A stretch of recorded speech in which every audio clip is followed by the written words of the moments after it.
பிரியமானவர்களே, நம்மை நோக்கி வரும் எதிரிகளை வெல்லவும், உலகம், பிசாசு, சரீரத்தை வெல்லவும், குடும்ப பிரச்சனைகளையும், சொத்து பிரச்சனைகளையும், பக்கத்து வீட்டுக்காரர் கொடுக்கின்ற தொல்லைகளை வெல்லவும், பேயின் கட்டுகளிலிருந்தும், நோயின் கட்டுகளிலிருந்தும், சாப கட்டுகளிலிருந்தும் விடுதலை பெறவும், உங்கள் கைகளை உயர்த்தி தூயகத்தை நோக்கி ஜெபியுங்கள்.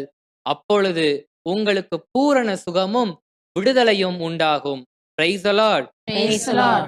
பிரியமானவர்களே, உலக மாய கவர்ச்சிகளுக்கு அடிமைப்பட்டு, பாவப் படுகுழியிலிருந்து எழுந்து வெளியே வர முடியாமல் தவிக்கிறீர்களா? இறை வார்த்தையை வாசியுங்கள். காலையிலும், மாலையிலும் 1 மணி நேரமாவது வாசியுங்கள். சத்தமாக வாசியுங்கள். துதியுங்கள். சத்தமாய் துதியுங்கள்.